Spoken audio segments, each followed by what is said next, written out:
ఓం శాంతి 8/6/2025 అవ్యక్త BapDada revise date 15/11/2005 సత్యమైన హృదయంతో తండ్రికి మరియు పరివారానికి స్నేహిలుగా అయి శ్రమ నుండి ముక్తులుగా అయ్యే ప్రతిజ్ఞ చేయండి మరియు లాభాన్ని పొందండి. ఈరోజు బాప్దాదా తమ నలువైపులా ఉన్నటువంటి శ్రేష్ఠ స్వరాజ్యాధికారి స్వమానధారి పిల్లలను చూస్తున్నారు. తండ్రి పిల్లలకు తమ కంటే కూడా ఉన్నతమైన స్వమానాన్ని ఇచ్చారు. పిల్లలు ప్రతి ఒక్కరిని చరణాలపై పడటం నుండి విడిపించి శిరో కిరీటంగా చేశారు. స్వయాన్ని ఎల్లప్పుడూ ప్రియమైన పిల్లలకు సేవాధారిగానే పిలిపించుకున్నారు. ఇంత పెద్ద అథారిటీ కల స్వమానాన్ని పిల్లలకిచ్చారు. మరి ప్రతి ఒక్కరూ స్వయాన్ని ఇంతటి స్వమానధారులుగా భావిస్తున్నారా? స్వమానధారుల విశేష లక్షణమేముంటుంది? ఎవరు ఎంత స్వమానధారులుగా ఉంటారో అంతగానే వారు సర్వులకు గౌరవాన్నిచ్చేవారిగా ఉంటారు. ఎంతటి స్వమానధారులో అంతే నిర్మాణచిత్తులుగా సర్వులకు స్నేహిలుగా ఉంటారు. స్వమానధారులకు గుర్తు తండ్రికి ప్రియమైన వారిగా ఉండటంతో పాటు సర్వులకు ప్రియమైన వారిగా ఉంటారు. హద్దులోని ప్రియమైన వారిగా ఉండటం కాదు, అనంతమైన ప్రియమైన వారిగా ఉండటం. ఏ విధంగా తండ్రి సర్వులకు ప్రియమైన వారో, అది ఒక నెల బిడ్డ కావచ్చు, ఆది రత్నాలు కావచ్చు, ప్రతి ఒక్కరూ నేను బాబాకు చెందినవాడిని, బాబా నా వారు అని భావిస్తారు. అందరికీ ప్రియమైన వారు అన్నదానికి, శ్రేష్ఠ స్వమానంలో ఉన్నారు అన్నదానికి ఇది గుర్తు. ఎందుకంటే ఇటువంటి పిల్లలు తండ్రిని ఫాలో చేసేవారిగా ఉంటారు. చూడండి, తండ్రి ప్రతి వర్గంలోని పిల్లలకు, చిన్న పిల్లల నుండి మొదలుకుని వృద్ధుల సమానమైన పిల్లల వరకు అందరికీ స్వమానాన్ని ఇచ్చారు. యువతకు వినాశకారులు అన్నదానికి బదులుగా విశ్వ కళ్యాణకారులు అన్న స్వమానాన్ని ఇచ్చారు. వారిని మహానులుగా చేశారు. ప్రవృత్తిలో ఉండేవారిని మహాత్ములు మరియు పెద్ద పెద్ద జగద్గురువుల కంటే కూడా ఉన్నతమైన వారిగా చేశారు. ప్రవృత్తిలో ఉంటున్నా కూడా పరవృత్తిలో ఉండే మహాత్ములు కూడా తలవంచే విధంగా వీరిని తయారు చేశారు. కన్యలకు శివశక్తి స్వరూపులు అన్న స్వమానాన్ని గుర్తు తెప్పించారు. వారిని అలా తయారు చేశారు. వృద్ధులైన పిల్లలకు బ్రహ్మబాబాకు తోటివారు, అనుభవజ్ఞులు అన్న స్వమానాన్నిచ్చారు. అలా స్వమానధారి పిల్లలు కూడా ప్రతి ఆత్మను ఈ విధంగా స్వమానంతో చూస్తారు. కేవలం అలా చూడటమే కాదు, కానీ సంబంధ సంపర్కంలోకి కూడా ఆ విధంగానే వస్తారు. ఎందుకంటే స్వమానం దేహ అభిమానాన్ని తొలగించేటటువంటిది. ఎక్కడైతే స్వమానం ఉంటుందో అక్కడ దేహం యొక్క అభిమానం ఉండదు. దేహ అభిమానాన్ని తొలగించేందుకు చాలా సహజ సాధనం ఏమిటంటే సదా స్వమానంలో ఉండటము, సదా ప్రతి ఒక్కరిని స్వమానంతో చూడటము. పాదచారులు కావచ్చు, 16,000 మాలలోని చివరి నంబర్ వారైనా కావచ్చు, కానీ చివరి నంబర్లోని వారిలో కూడా డ్రామానుసారంగా తండ్రి ద్వారా ఏదో ఒక విశేషత ఉంటుంది. స్వమానధారులు ఆ విశేషతను చూసి స్వమానాన్ని ఇస్తారు. వారి దృష్టిలో, వృత్తిలో, కృతిలో ప్రతి ఒక్కరి విశేషత ఇమిడి ఉంటుంది.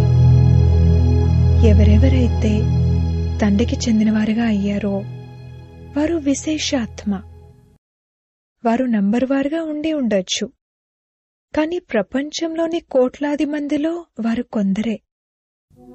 ఈ విధంగా అందరూ స్వయాన్ని విశేషాత్మగా భావిస్తున్నారా? స్వమానంలో స్థితులై ఉండాలి. దేహాభిమానంలో కాదు, స్వమానంలో ఉండాలి. తండ్రికి పిల్లలు ప్రతి ఒక్కరి పట్ల ఎందుకని ప్రేమ ఉంది? ఎందుకంటే నన్ను గుర్తించి నా వారిగా అయ్యారు కదా అని తండ్రికి తెలుసు. ఈరోజు ఈ మేళాలో కూడా మొదటిసారిగా వచ్చిన వారు కావచ్చు, అయినా బాబా అని అన్నారు. కావున వారు తండ్రి ప్రేమకు పాత్రులు. బాప్దాదాకు నలువైపులా ఉన్న పిల్లలందరూ అందరికంటే ప్రియమైన వారు. ఇలానే తండ్రిని ఫాలో చేయండి. ఎవ్వరూ ప్రియమైన వారిగా లేకుండా లేరు, అందరూ ప్రియమైన వారే. చూడండి, ఏ పిల్లలైతే నా బాబా అని అంటారో అక్కడ నా అన్న భావనను తీసుకొచ్చిందేంటి? స్నేహం. ఎవరెవరైతే ఇక్కడ కూర్చున్నారో వారు స్నేహమే బాబాకు చెందిన వారిగా చేసింది అని భావిస్తారు. బాబా స్నేహం అయస్కాంతం వంటిది. స్నేహం అనే అయస్కాంతం ద్వారా బాబాకు చెందిన వారిగా అయ్యారు. అది హృదయపూర్వకమైన స్నేహం, నామమాత్రమైన స్నేహం కాదు. హృదయపూర్వకమైన స్నేహం ఈ బ్రాహ్మణ జీవితానికి పునాది. కలుసుకునేందుకు ఎందుకు వస్తారు? స్నేహమే తీసుకొచ్చింది కదా. మీరంతా ఎవరైతే కూర్చుని ఉన్నారో, ఎవరైతే వచ్చారో, మీరెందుకు వచ్చారు? స్నేహం ఆకర్షించింది కదా. స్నేహం కూడా ఎంత ఉంది? 100% ఉందా లేక తక్కువగా ఉందా? స్నేహంలో మేము 100% ఉన్నాము అని ఎవరైతే భావిస్తున్నారో వారు చేతులెత్తండి. స్నేహంలో 100%, కొంచెం కూడా తక్కువ కాదా? మంచిది. మరి ఇంతటి స్నేహమే పరస్పరం బ్రాహ్మణుల మధ్యన ఉందా? ఇందులో చేతులెత్తించమంటారా? ఇందులో పర్సంటేజ్ ఉంది. ఏ విధంగా బాబాకు అందరి పట్ల స్నేహం ఉందో అదే విధంగా పిల్లలకు కూడా సర్వుల పట్ల స్నేహం ఉండాలి. సర్వుల స్నేహిలుగా ఉండాలి. ఇతరులోని బలహీనతలను చూడకండి. ఒకవేళ ఎవరైనా సంస్కారానికి వశీభూతులై ఉంటే అప్పుడు ఎవరిని ఫాలో చేయాలి? వశీభూతులై ఉన్నవారినా?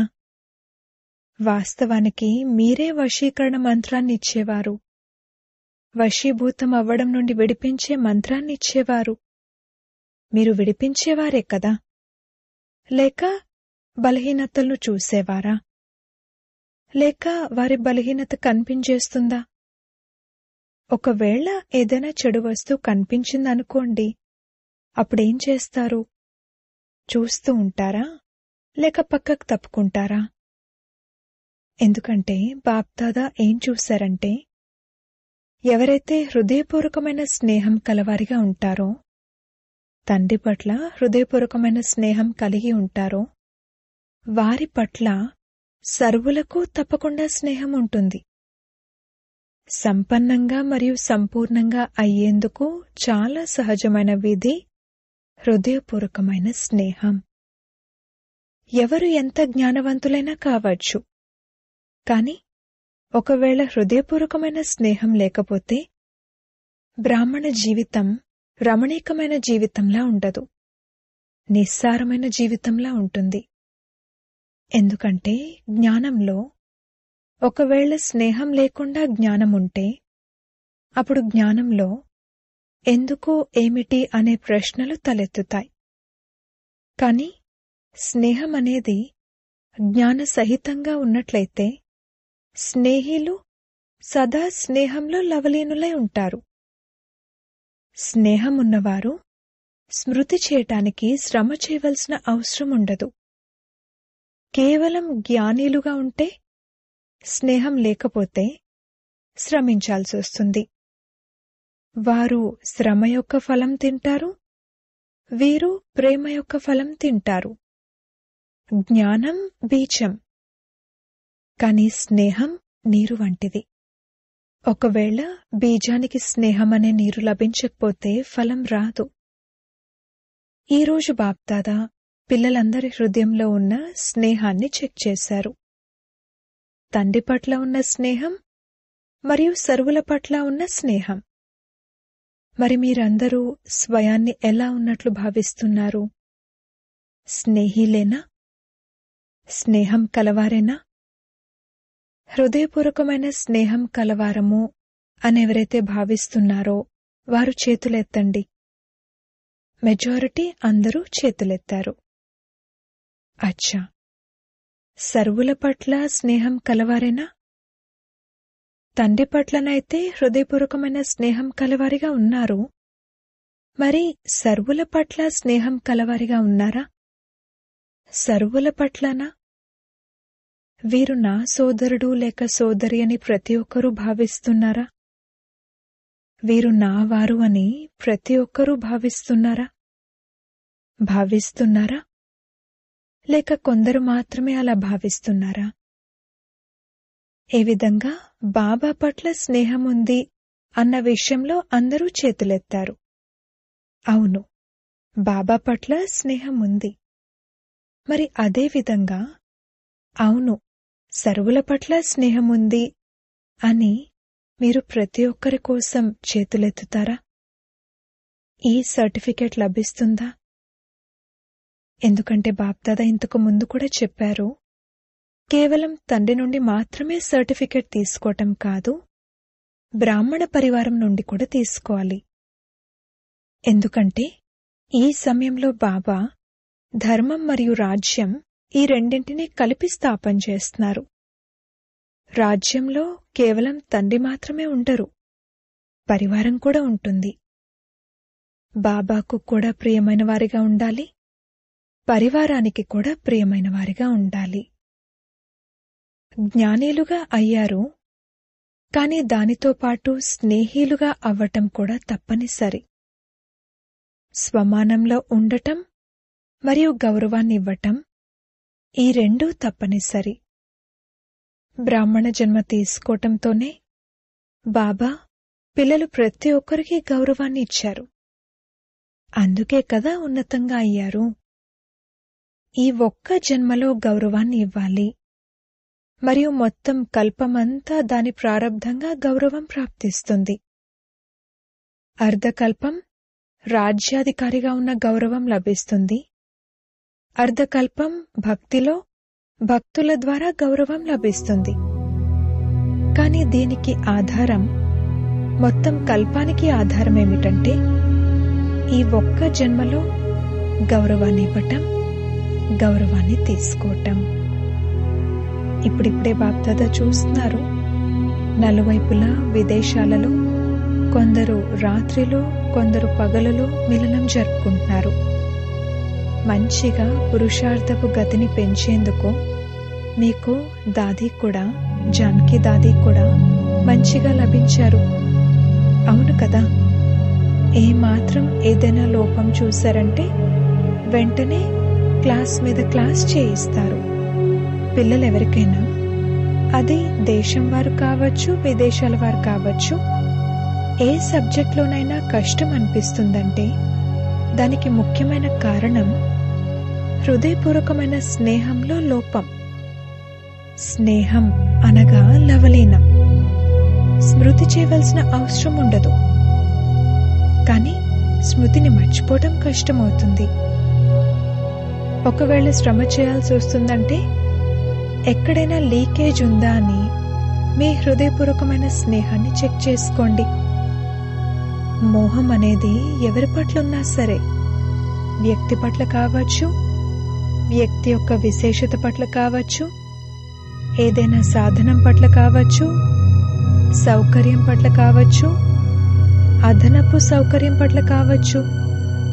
నియమానుసారంగా లభించే సౌకర్యాలు అవి సరే, కానీ అదనపు సౌకర్యాల పట్ల కూడా ప్రేమ ఉంటుంది, మోహం ఉంటుంది. అప్పుడు ఆ సౌకర్యమే గుర్తుకొస్తూ ఉంటుంది. దానికి గుర్తేంటంటే ఎక్కడ లీకేజ్ ఉన్నా సరే, సదా జీవితంలో ఏదో ఒక కారణం వలన సంతుష్టత యొక్క అనుభూతి ఉండదు. ఏదో ఒక కారణం అసంతుష్టతను అనుభవం చేయిస్తుంది. మరియు ఎక్కడైతే సంతుష్టత ఉంటుందో దానికి గుర్తేమిటంటే సదా ప్రసన్నత ఉంటుంది. వారు సదా ఆత్మిక గులాబీ వలె చిరునవ్వుతో ఉంటారు, వికసించి ఉంటారు. మూడ్ ఆఫ్ అవ్వరు, సదా డబల్ లైట్గా ఉంటారు. మరి అర్థమైందా? ఇప్పుడిక శ్రమ నుండి ముక్తులుగా అవ్వండి. బాప్దాదాకు పిల్లల శ్రమ మంచిగా అనిపించదు. అర్ధకల్పం శ్రమ చేశారు, ఇప్పుడిక ఆనందంగా ఉండండి. ప్రేమలో లవలేనులై ఉండండి. జ్ఞానసాగరుని లోతుల్లో అనుభవాలనే ముత్యాలను అనుభవం చేయండి. కేవలం మునకలు వేసి సాగరం నుండి బయటకు వచ్చేయకండి. లవలీనులై ఉండండి. కలిసే ఉంటాము, కలిసే వెళ్తాము అని అందరూ ప్రతిజ్ఞనైతే చేశారు కదా. ప్రతిజ్ఞ చేశారా? కలిసే వస్తారా లేక వెనక వెనక వస్తారా? ఎవరైతే కలిసి వెళ్లేందుకు సిద్ధంగా ఉన్నారో వారు చేతులెత్తండి. సిద్ధంగా ఉన్నారా? ఆలోచించి చేతులెత్తండి. సిద్ధంగా ఉన్నారు అంటే అర్థం బాబా సమానంగా ఉండటం. ఎవరు కలిసే వెళ్తారు? సమానంగా ఉన్నవారే కలిసి వెళ్తారు కదా. మరి వెళ్తారా? ఎవరు రెడీనా? మొదటి లైన్లో ఉన్నవారు ఎవరు రెడీనా? రేపే వెళ్ళాలి అని ఆర్డర్ చేస్తే వస్తారా? అచ్చా, ప్రవృత్తిలోని వారు వస్తారా? పిల్లలు గుర్తుకు రారా? మాతలు వస్తారా? మాతలు సిద్ధంగా ఉన్నారా? ఏది గుర్తుకు రాదా? టీచర్లకు సెంటర్ గుర్తుకొస్తుందా? జిజ్ఞాసులు గుర్తుకొస్తారా? గుర్తుకు రారా? అచ్చా, అందరూ నిర్మోహిలుగా అయిపోయారా? అలా అయితే చాలా మంచిది. అప్పుడిక శ్రమ చేయవలసిన అవసరం ఉండదు కదా. ఈరోజు బాప్దాదా అందరినీ సమ్ముఖంగా కూర్చున్నవారు కావచ్చు, లేక దూరంగా కూర్చుని ఉన్నా కాని తండ్రి హృదయంలో కూర్చున్నారు. అందరినీ ఈరోజు శ్రమ నుండి ముక్తులుగా చేయాలనుకుంటున్నారు. మరి అవుతారా? చప్పట్లయితే కొట్టారు, మరి అలా అవుతారా? రేపటి నుండి ఎవ్వరూ దాదీల వద్దకు వెళ్లరు. వారికి శ్రమ కలిగించరు కదా. వారిని ఆనందంగా కలుస్తారు. జోన్ హెడ్ వద్దకు వెళ్లరు. కంప్లైంట్లు, ఫిర్యాదులు చేయరు. కంప్లీట్, సంపూర్ణం. సరేనా? ఇప్పుడు చేతులెత్తండి. చూడండి, ఆలోచించి చేతులెత్తండి. ఊరికే అలా ఎత్తడం కాదు. ఎటువంటి కంప్లైంట్ ఉండకూడదు. నాది నాది అనేది ఉండకూడదు. ఎవ్వరూ నావారు కారు. నేను అనేది ఉండకూడదు, నాది అనేది ఉండకూడదు. సమాప్తం. చూడండి, ప్రతిజ్ఞనైతే చేశారు, మంచిది, అభినందనలు.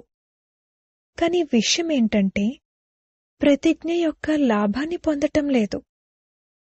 ప్రతిజ్ఞ చాలా త్వరగా చేస్తారు, కాని లాభాన్ని పొందేందుకు ప్రతిరోజు ఒకటేమో రియలైజేషన్ అవ్వండి, రెండవది రివైజ్ చేసుకోండి.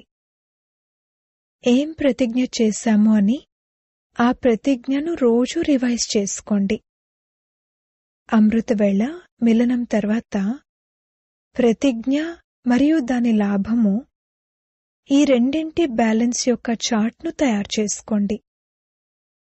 ఏం ప్రతిజ్ఞ చేశాము మరియు లాభం ఎంత పొందుతున్నాము రియలైజ్ అవ్వండి, రివైజ్ చేసుకోండి. బ్యాలెన్స్ ఉంటే మంచిగా అయిపోతుంది. మీటింగ్ వారు ప్రతిజ్ఞ చేశారు అన్నది బాప్దాదాకు తెలుసు. ప్లాన్లు చాలా మంచి మంచివి తయారు చేస్తారు అన్నది బాప్దాదా చూశారు. బాప్దాదాకి అవి ఇష్టము. బాప్దాదా ఏం కోరుకుంటున్నారు? బాప్దాదా కేవలం ఒక్క మాట కోరుకుంటున్నారు. ఆ ఒక్క మాట ఏంటంటే సఫలం చెయ్యండి, సఫలురుగా అవ్వండి. ఖజానాలు, శక్తులు, సంకల్పాలు, మాటలు ఏవేవైతే ఉన్నాయో ఆ మాటకొస్తే కర్మ కూడా శక్తియే. ఈ సమయం కూడా శక్తియే, ఖజానాయే. అన్నింటినీ సఫలం చేయాలి. స్థూలధనం కావచ్చు, అలౌకిక ఖజానాలు కావచ్చు, అన్నింటినీ సఫలం చేయాలి. సఫలతామూర్తి అన్న సర్టిఫికెట్ను తీసుకోవాల్సిందే. సఫలం చెయ్యండి మరియు సఫలం చేయించండి. ఒకవేళ ఎవరైనా అసఫలం చేస్తూ ఉంటే వారికి మాటల ద్వారా, శిక్షణ ద్వారా కాదు, మీ శుభభావన, శుభకామన మరియు సదా శుభమైన గౌరవాన్ని ఇవ్వటం ద్వారా వారి చేత సఫలం చేయించండి. కేవలం శిక్షణ మాత్రమే ఇవ్వకండి. ఒకవేళ శిక్షణ ఇవ్వాల్సి వచ్చినా కూడా క్షమ మరియు శిక్షణ, క్షమారూపులుగా అయి శిక్షణ ఇవ్వండి. దయార్థ హృదయులుగా అవ్వండి, కరుణా హృదయులుగా అవ్వండి. మీ దయారూపం తప్పకుండా ఆ శిక్షణకు రిజల్ట్ చూపిస్తుంది. చూడండి, ఈ రోజుల్లో సైన్స్ డాక్టర్లు కూడా ఆపరేషన్ చేసేటప్పుడు ముందేం చేస్తారు? మొదట మత్తిచ్చి పడుకోబెడతారు, ఆ తర్వాత కోస్తారు. ముందే కొయ్యరు. టించర్, అయోడిన్ వేసేటప్పుడు కూడా ముందు ఊదుతారు, ఆ తర్వాత టించర్ వేస్తారు. మరి మీరు కూడా మొదట దయార్థ హృదయులుగా అవ్వండి, ఆ తర్వాత శిక్షణ ఇవ్వండి. అప్పుడు ప్రభావం పడుతుంది. లేదంటే ఏం జరుగుతుంది? మీరు శిక్షణ ఇవ్వటం మొదలు పెడతారు, కాని వారు ముందే మీకంటే పెద్ద శిక్షకులు కనుక శిక్షకుడు శిక్షకుని శిక్షణను స్వీకరించరు. ఇలా చేయకండి, ఇలా చేయండి అని మీరేవైతే పాయింట్లు చెప్తారో వాటిని ఖండించటానికి వారి వద్ద 10 పాయింట్లుంటాయి. అందుకే క్షమ మరియు శిక్షణ కలిసి ఉండాలి. మరి ఈ 70వ సంవత్సరం యొక్క థీమ్ ఏమిటంటే సఫలం చేయండి, సఫలం చేయించండి. సఫలతామూర్తులుగా అవ్వండి. అన్నింటినీ సఫలం చేయండి. డబల్ లైట్గా అవ్వాలి కదా, మరి సఫలం చేయండి. సంస్కారాన్ని కూడా సఫలం చేయండి. ఆత్మలైన మీ అసలైన ఆది సంస్కారాలు, దేవతా సంస్కారాలు, అనాది సంస్కారాలు ఏవైతే ఉన్నాయో వాటిని ఇమర్జ్ చేయండి. తప్పుడు సంస్కారాలకు అంతిమ సంస్కారం చేయండి. ఆది అనాది సంస్కారాలను ఇమర్జ్ చేయండి. ఇప్పుడందరికీ విశేషంగా ఒకే ఒక ఫిర్యాదు మిగిలిపోయింది. అదేంటంటే సంస్కారాలు మారటం లేదు, సంస్కారాలు మారటం లేదు. శ్రమ నుండి ముక్తులుగా అవుతాము అని అందరూ ప్రతిజ్ఞనైతే చేశారు కదా. అందరూ చేతులెత్తారు. అచ్చా, వీరి ఫోటో తీయండి. ఇప్పుడు 1 నిమిషం కొరకు మీ హృదయపూర్వకంగా ఈ ప్రతిజ్ఞకు దృఢతతో అండర్లైన్ చేయండి. మీ మనసులో పక్కా చేసుకోండి. బాబా డ్రిల్ చేయించారు. అచ్చా, నలువైపులా ఉన్న స్వమానధారి పిల్లలందరికీ, సదా తండ్రి పట్ల హృదయపూర్వకమైన స్నేహం కలవారికి, సర్వుల పట్ల స్నేహం కల శ్రేష్ఠాత్మలకు, సదా శ్రమ నుండి ముక్తులుగా ఉంటూ జీవన్ముక్తిని అనుభవం చేసే తీవ్ర పురుషార్థి పిల్లలకు, సదా ప్రతిజ్ఞ చేసేవారికి మరియు ప్రతిజ్ఞ యొక్క లాభాన్ని పొందేవారికి, బ్యాలెన్స్ పెట్టుకునే ఆనంద స్వరూపులైన పిల్లలకు, సదా ఆనందంలో ఉండేవారికి, ఇతరులను కూడా ఆనందంలో ఉండేలా చేసేవారికి, ఇటువంటి సంగమయుగి శ్రేష్ఠ భాగ్యం యొక్క అధికారి పిల్లలకు బాప్దాదాల ప్రియస్మృతులు మరియు హృదయాభిరాముని హృదయపూర్వకమైన ఆశీర్వాదాలను స్వీకరించండి. ప్రియస్మృతులు మరియు నమస్తే. దాదీలతో బావున్నారు కదా. అందరూ మిమ్మల్ని చూసి సంతోషిస్తారు. తండ్రి మరియు పిల్లలు ఇరువురిని చూసి సంతోషిస్తారు. ఇరువురు సమానము. మీరు అందరికీ ప్రియమైన ఆత్మిక పిల్లలు. అందరికీ దాదీలంటే విశేషమైన ప్రేమ ఉంది కదా. చాలా ప్రేమ ఉంది. ఎందుకంటే ఎవరైతే నిమిత్తులుగా అవుతారో ఆ నిమిత్తులుగా అయిన వారిపై బాధ్యత కూడా ఉంటుంది. అలాగే స్నేహం కూడా అంతగానే ఉంటుంది. ఎందుకంటే అందరి ప్రేమ మరియు ఆశీర్వాదాల వలన వారికి జీవితంలో లిఫ్ట్ లభిస్తుంది. మీలో కూడా ఎవరైతే నిమిత్తంగా అవుతారో వారికి కూడా లిఫ్ట్ లభిస్తుంది. కానీ ఆ లిఫ్ట్ అనే గిఫ్ట్ను స్థిరంగా ఉంచుకున్నట్లయితే చాలా లాభం పొందగలరు. ఈ ఎక్స్ట్రా వరదానం లభిస్తుంది. ఏ కార్యంలోనైనా, ఈశ్వర్య కార్యంలోనైనా లేక యజ్ఞ సేవలోనైనా ఎవరైతే విశేషంగా నిమిత్తం అవుతారో వారికి ఆశీర్వాదాలు మరియు ప్రేమ ఈ రెండింటి యొక్క లిఫ్ట్ లభిస్తుంది. ప్రేమ ఎటువంటిదంటే అది ఎలా ఉన్నవారిని ఎలా తయారు చేస్తుంది. ఈరోజు ప్రపంచంలో కూడా ఏం కావాలి అని ఎవరినైనా అడిగితే ప్రేమ కావాలి అని అంటారు, శాంతి కావాలి అని అంటారు. అది కూడా ప్రేమతోనే లభిస్తుంది.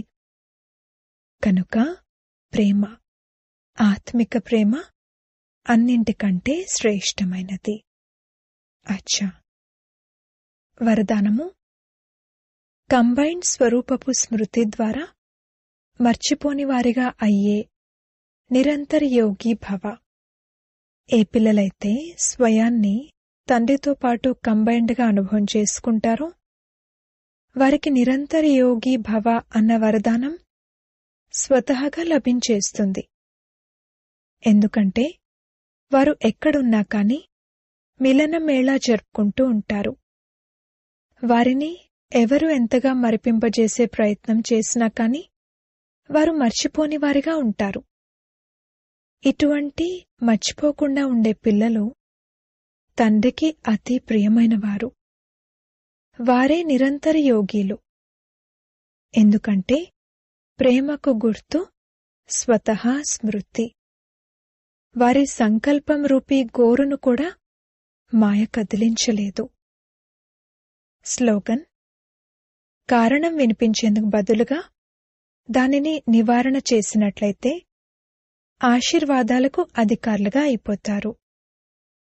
అవ్యక్త ప్రేరణలు: ఆత్మిక స్థితిలో ఉండే అభ్యాసం చేయండి. అంతర్ముఖులుగా అవ్వండి. అంతర్ముఖులుగా అయి జ్ఞానమననం యొక్క అభ్యాసం ద్వారా అలౌకిక ఆనందంలో సదా ఆనందంగా ఉన్నట్లయితే ఈ ప్రపంచం యొక్క చిక్కులు తమ వైపుకు ఆకర్షితం చెయ్యవు. ఏ విధంగా మిలిటరీ వారు అండర్గ్రౌండ్లోకి వెళ్లిపోతారు కావున బయట బాంబులు మొదలైన వాటి ప్రభావం వారిపై ఉండదో, అలా మీరు అంతర్ముఖులుగా ఉంటూ అండర్గ్రౌండ్ ఆత్మిక స్థితిలో ఉండే అభ్యాసం చేయండి. అప్పుడు బాహ్యముఖతకు సంబంధించిన విషయాలు డిస్టర్బ్ చెయ్యవు. అచ్చా, ఓం శాంతి.